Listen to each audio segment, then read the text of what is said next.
toda la Escritura es inspirada por Dios y es útil para enseñarnos lo que es verdad y para hacernos ver lo que está mal en nuestra vida.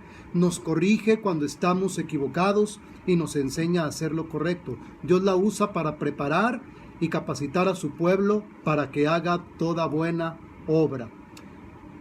Vamos a abrir nuestras Biblias, hermanos, o ahí en su casa abran sus Biblias en la carta a los Romanos, capítulo 8, los versículos 28 al 39, que es donde está basado este sermón. Romanos, capítulo 8, versículos 28 al 39, y lo voy a leer yo en la palabra de Dios para todos, que dice así, hermanos: Sabemos que Dios obra en toda situación para el bien de los que lo aman, los que han sido llamados por Dios de acuerdo a su propósito. Dios los conocía antes de que el mundo fuera creado. Él decidió que fueran como su Hijo y quería que el Hijo fuera el mayor de muchos hermanos. Dios decidió que serían como su Hijo, por eso los eligió por adelantado y los aprobó dándoles su gloria. ¿Qué podemos decir de todo esto? Si Dios está a nuestro favor, nadie podrá estar contra nosotros. Dios llegó incluso a permitir que su propio Hijo muriera por nosotros. Con toda seguridad nos dará junto con su Hijo todo lo que tiene. ¿Quién podrá acusar al pueblo que Dios ha elegido? Dios es el que nos aprueba. ¿Quién va a condenarnos? Cristo fue quien murió por nosotros y además resucitó. Ahora Cristo está sentado a la derecha de Dios y está rogando por nosotros. ¿Podrá algo separarnos del amor de Cristo? Ni las dificultades, ni los problemas, ni las persecuciones, ni el hambre, ni la desnudez, ni el peligro, ni tampoco la muerte. Así está escrito: por ti estamos siempre en peligro de muerte. Nos tratan como si fuéramos ovejas que van al matadero. Más bien, en todo esto salimos más que victoriosos por medio de Dios, quien nos amó, pues estoy convencido de que ni la muerte ni la vida, ni los ángeles ni los poderes diabólicos, ni lo presente ni lo que vendrá en el futuro, ni poderes espirituales, ni lo alto ni lo profundo, ni nada de lo que existe podrá separarnos del amor de Dios que se encuentra en nuestro Señor Jesucristo. Es el título de este mensaje, hermanos. Simplemente le he puesto nuestra victoria en Cristo. ¿Sí? Nuestra victoria en Cristo. Es verdad, hermanos, que en la actualidad estamos experimentando sufrimientos, gemimos, pero somos sostenidos en medio de todo esto por la victoria que Cristo ha ganado en la cruz por nosotros y también por la esperanza gloriosa de nuestro Dios. Hasta ahorita solo es una esperanza, hermanos, que no se ve, pero que está en el futuro y se cumplirá cuando nuestro Señor Jesucristo venga en su gloria por los redimidos. La esperanza del cristiano, hermanos, está fundamentada en la victoria de Cristo Jesús en la cruz del Calvario y en el inalterable amor de nuestro Dios. Por eso dice ahí en el pasaje, ¿verdad? A los que aman a Dios todas las cosas les ayudan para bien. Así que el primer aspecto, hermanos, voy a compartir ahorita 2 puntos y la otra semana los otros 2, pero el primer punto, el primer aspecto es que nuestra victoria en Cristo obra para nuestro bien a pesar de las circunstancias. Nuestra victoria en Cristo obra para nuestro bien a pesar de las circunstancias. Por eso dice ahí el apóstol Pablo, a los que aman a Dios. Y aquí se está refiriendo a los creyentes. Originalmente este texto dice: sabemos que Dios hace que todas las cosas conjuntamente obren para bien. Para los cristianos, este versículo, hermanos, contiene tal vez la promesa más gloriosa en las Escrituras, ya que abarca absolutamente todas las cosas apropiadas a la vida de un creyente. Y la palabra, cuando dice sabemos, hace referencia a algo que estamos seguros. O sea, estamos seguros que todas las cosas que Dios permite en nuestra vida son con un propósito, son para nuestro propio bien. Por eso cuando dice todas las cosas, se refiere tanto a las agradables como las desagradables. Dios obra en ellas y a través de ellas para el bien del creyente. Todo obra conjuntamente para el bien de quienes aman a Dios. Por eso el apóstol Pablo, hace énfasis en el hecho de que es Dios mismo quien se encarga de hacer que el bien llegue a su pueblo. El apóstol Pablo no está diciendo que Dios impida que sus hijos experimenten cosas que los pueden lastimar. Por ejemplo, a lo mejor con lo que estamos viviendo actualmente, hermanos, con este virus, que pues ya nos ha llegado a muchos, ¿verdad? Yo creo que a lo mejor muchos cristianos al principio de esta pandemia decían, no, a mí no me va a tocar el virus. Hermanos, cuando el Señor dice que no nos tocará, que plaga no tocará nuestra morada, no se está refiriendo a que no vamos a recibir alguna enfermedad, hermanos, sino que aún a pesar de ello, Dios obra en su pueblo, de que Dios cuida de su pueblo.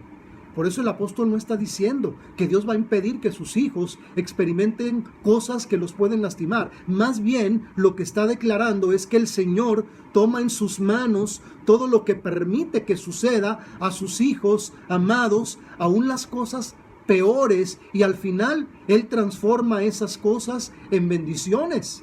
Al momento en que estamos viviendo la situación difícil, hermanos, como esta pandemia, o al menos los que ya estamos viviendo los estragos de este virus, hermanos, sabemos que el Señor tiene el control, que Él va a transformar esta situación en una bendición, que el momento que estamos pasando a lo mejor amargo, de enfermedad, de angustia, a lo mejor hasta de desesperación, hermanos, el Señor lo toma en sus manos y Él lo va a transformar en una bendición. Dice el comentarista John Stott que Dios está actuando para los que le aman. Él está activo a favor de ellos de manera incesante, de manera enérgica y consciente. Hay una historia, hermanos, que cuenta de un anciano labrador que tenía un caballo viejo con el cual usaba para cultivar sus campos. Y un día el caballo se le escapó a las montañas. Y cuando los vecinos del labrador le dijeron qué mala suerte tenía por perder el caballo, él simplemente dijo, buena suerte, mala suerte, quién sabe. Una semana después, el caballo volvió trayendo consigo una manada de caballos salvajes. Entonces sus vecinos felicitaron al labrador por su buena suerte, y éste les dijo, buena suerte, mala suerte, quién sabe. Un día, cuando el hijo del labrador intentó domar uno de aquellos caballos salvajes, este se cayó y se rompió una pierna, y todo el mundo en el pueblo consideró esto como una desgracia. No así el labrador, quien simplemente se limitó a decir, buena suerte, mala suerte, quién sabe. Una semana más tarde, hermanos, de que su hijo había caído del caballo y se había roto la pierna, el ejército entró en el pueblo y fueron reclutados todos los jóvenes que se encontraban en buenas condiciones, y cuando vieron al hijo del labrador con la pierna rota, pues lo dejaron en paz. Había sido buena suerte, mala suerte, quién sabe.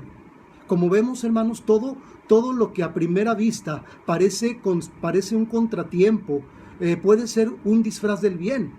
Y lo que parece bueno a simple vista puede ser realmente algo dañino. Así que es de sabios que dejemos a Dios decidir, hermanos, lo que es bueno y malo para nosotros, y que le agradezcamos que todas las cosas se conviertan en bien para los que le aman. Por eso Dios, hermanos, está haciendo que todo coopere para el bien de los que lo aman. Todo lo que estemos viviendo en estos momentos, hermanos, Dios lo está usando para nuestro propio bien. Dios lo está usando para moldear nuestro carácter, para fortalecer nuestra fe, para depender más de Él, para ser más humildes, para buscarle cada día con todo nuestro corazón, hermanos. Ahora con esta situación, pues créanme que creo que hemos orado más que nunca, hermanos. ¿Por qué? Porque Dios nos mete en una situación así, nos permite para que nosotros también nos metamos de lleno a la oración, que clamemos a Él, que oremos a nuestro Dios. Por eso, con toda esta situación, Dios está haciendo que todo coopere para el bien de los que lo aman, de los que son llamados conforme a su propósito. A veces, hermanos, cuando estamos sufriendo un gran dolor, una enfermedad, una tragedia personal, alguna desilusión, alguna frustración, o simplemente la pérdida de un ser querido, nos preguntamos, ¿qué bien puede salir de aquello? Pero el versículo siguiente nos da la respuesta. Todo lo que Dios permite que entre en nuestras vidas está dispuesto para moldearnos conforme a la imagen de su Hijo Jesucristo. ¿Sí? Decía los estoicos, un grupo de filósofos, de pensadores, ellos enseñaban que el deber de todo hombre es la aceptación. El que acepta las cosas que Dios le envía experimenta la paz. Si la resiste, decían ellos, está machacándose la cabeza inútilmente contra el propósito inevitable de Dios. Así que decían, si una persona ama, acepta y confía en Dios, está convencida de que Dios es infinitamente sabio y amoroso, y entonces puede aceptar todo lo que le mande.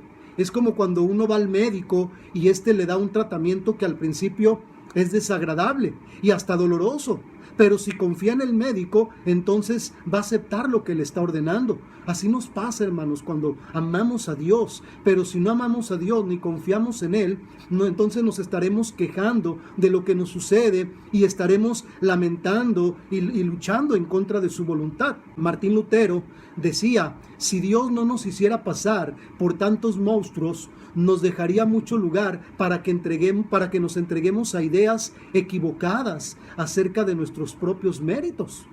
Por eso, ¿dónde está ahora nuestra justicia? ¿Dónde están nuestras buenas obras? Esta es la forma, hermanos, en la que debemos predicar el Evangelio. Esta es la predicación correcta. Todo proviene de Dios, hermanos. Job decía, ¿acaso recibiremos de Dios el bien y no el mal? No siempre entendemos lo que Dios está haciendo en nuestras vidas y menos queremos aceptarlo a veces, pero tampoco se nos dice que Dios actúa para nuestra comodidad. En las Escrituras tenemos muchos ejemplos, como el de José cuando lo vendieron sus hermanos a los egipcios. Él dijo, es verdad que ustedes pensaron hacerme mal, pero Dios transformó ese mal en bien para salvar la vida de mucha gente. De igual manera en Jeremías 29:11, cuando nos dice, sé muy bien lo que tengo planeado para ustedes, dice el Señor. Son planes para su bienestar, no para su mal. Son planes para darles un futuro y una esperanza al final. Fue lo mismo que pasó con el Señor Jesucristo en la cruz, hermanos. Él padeció y murió para salvarnos y librarnos del pecado, de la muerte y de Satanás. Su muerte nos lleva a la salvación. La muerte de Cristo nos trae vida a nosotros. Por eso cuando vemos esto, hermanos, quedan eliminadas todas las interrogantes de nuestras oraciones. ¿Por qué esto? ¿Por qué aquello? ¿Por qué el otro? ¿Por qué a mí? ¿Por qué a mi papá? ¿Por qué a mi mamá? Etcétera, etcétera. Nuestras vidas no están controladas por fuerzas impersonales como la casualidad, como la suerte o el destino. Nosotros no creemos ni en la suerte ni en el destino. Bueno, creemos que nuestro destino está en manos de Dios, pero no creemos en la suerte, sino confiamos en nuestro Señor perfecto y bondadoso y amoroso, el cual nos ama tanto y es tan sabio que Él no se equivoca con las cosas que Él permite en nuestra vida. Por eso, hermanos, es Dios el agente que realiza el llamamiento y el Evangelio es el instrumento que Él utiliza para llamar. El propósito de Dios es su plan eterno. Cuando dice a los que han sido llamados, esto significa que Dios nos convoca para recibir el regalo de la vida eterna. Así que el segundo punto o el segundo aspecto, hermanos, es que nuestra victoria en Cristo nos da grandes privilegios. A través de la victoria en Cristo nos da 5 privilegios. Ahí mismo en el pasaje de Romanos, hermanos, que estamos en el capítulo 8, dice ahí en el versículo 29, Dios los conocía antes de que el mundo fuera creado. Él decidió que fueran como su Hijo y quería que el Hijo fuera el mayor de muchos hermanos. Y Dios decidió que serían como su Hijo, por eso los eligió por adelantado y los aprobó dándoles su gloria.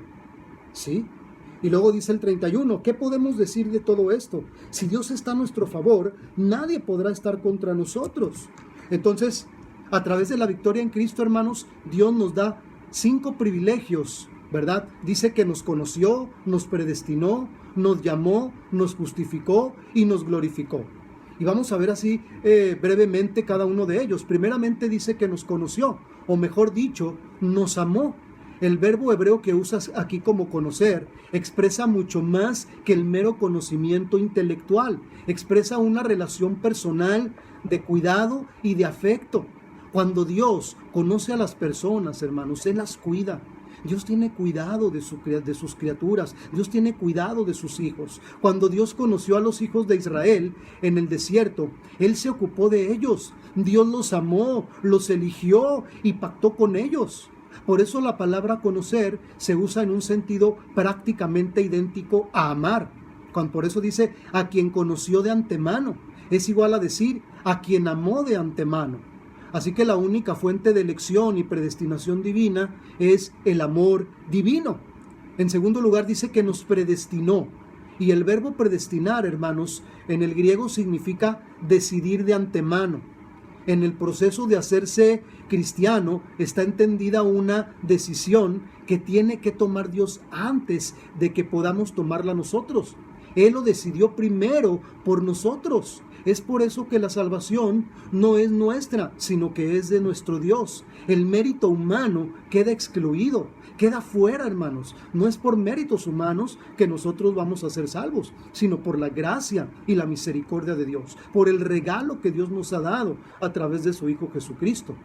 Así que Dios tiene misericordia, dice la palabra, de quien quiere tenerla y se compadece de quien Él quiere. En tercer lugar, dice que nos llamó. El llamado de Dios se refiere a la aplicación de su predestinación eterna. Es decir, su llamado le llega a la gente por medio del Evangelio. Por eso cuando las personas responden al Evangelio con la obediencia de la fe, entonces sabemos que Dios los ha elegido. Lo que Pablo quiere decir aquí, hermanos, por el llamado de Dios, no es la invitación evangélica que generalmente se hace, sino a la convocación divina de parte de Dios que llama a la vida a los que están muertos espiritualmente. Son a los que Dios llama conforme a su propósito, lo que se describe como el llamamiento o el llamado eficaz o efectivo, ¿sí? En cuarto lugar, dice que nos justificó.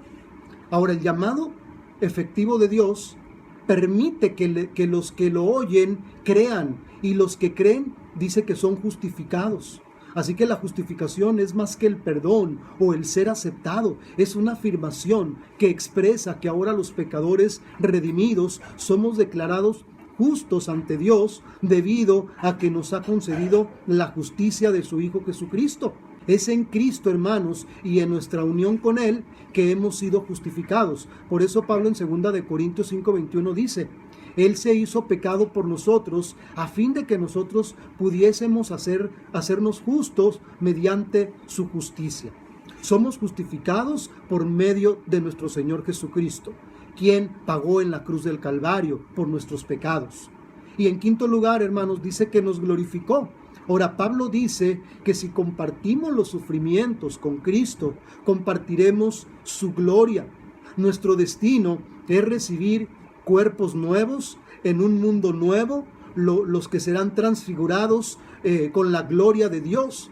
Muchos estudiosos de la Biblia, hermanos, dicen que el proceso de santificación ha sido omitido en el versículo 30 entre la justificación y la glorificación. Es decir, que la santificación es la gloria iniciada, ¿sí?, cuando venimos a Cristo, y la gloria es la santificación consumada en la segunda venida de Cristo, ¿sí?, que es cuando dice la palabra que Dios va a glorificar nuestros cuerpos. ¿Sí? Ahorita el Señor ya nos está santificando, hermanos, pero nos está preparando para cuando sea la segunda venida de Cristo, consumar esa salvación y esa santificación completamente en nuestra vida, al darnos un cuerpo incorruptible, un cuerpo sin pecado, ¿verdad? Entonces es cuando, por eso la santificación es la gloria iniciada y la gloria es la santificación consumada.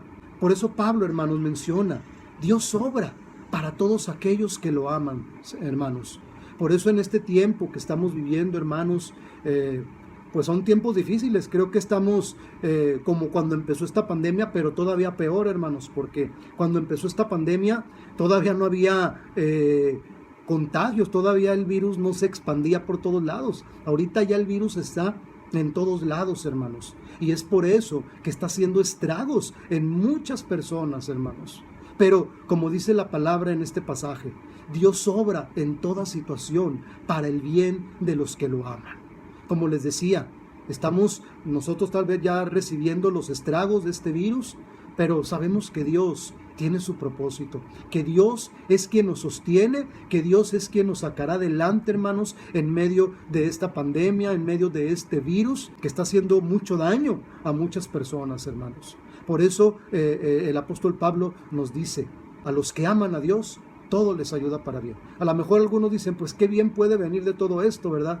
Pero como ya lo decía, hermanos, si confiamos y amamos a nuestro Dios, entonces Él va a transformar toda esta situación en un bien para nuestras vidas. ¿Sí? Sabemos que tenemos un Dios perfecto, un Dios que no se equivoca, un Dios inmutable, un Dios todopoderoso, un Dios soberano, un Dios altísimo, un Dios eterno. Y Él tiene cuidado de nosotros, hermanos. Por eso, más adelante vamos a ver la próxima semana, hermanos, en este mismo pasaje, cuando Pablo va a decir, ¿quién nos podrá separar del amor de Cristo? Tribulación, persecución, hambre, desnudez, enfermedad, nada nos podrá separar de su amor, hermanos. Si Dios está con nosotros, ¿quién contra nosotros? Aún Él nos va a poder levantar en medio de esta situación, hermanos, de esta pandemia, de este virus, de cualquier situación, cualquier enemigo que estemos enfrentando, sea una enfermedad, sea este virus, sea cualquier situación, hermanos. El Señor tiene cuidado de nosotros. ¿Por qué? Porque Él nos ama, y por eso, porque nos ama, Él permite cosas en nuestra vida para que crezcamos, para que maduremos, para que aprendamos a depender en Él, para que confiemos totalmente en Él y no en nuestra propia prudencia. Por eso, como leí ahorita el pasaje de Jeremías, ¿verdad? Yo sé los planes que tengo para ustedes, son planes de bienestar, para darles un bien y no un mal. Pero a veces Dios usa tanto cosas buenas como cosas malas, hermanos, para poder ejercitar nuestra fe, para poder fortalecer nuestra fe. Así que lo que Dios use para nuestro propio bien, hermanos, gloria a Dios por ello. Bienvenido sea, porque si es de Dios, es porque tiene un propósito bueno para nuestras vidas. Así que lo que tenemos que hacer es depender de Él, descansar en Él, confiar en Él, que Él tiene el control de todo lo que pase en nuestra vida, a nuestro alrededor y en nuestro mundo entero, hermanos. Dios tiene su propósito. Dios está llamándonos, yo ya lo había dicho anteriormente, Dios nos está llamando con esta pandemia, hermanos, al arrepentimiento.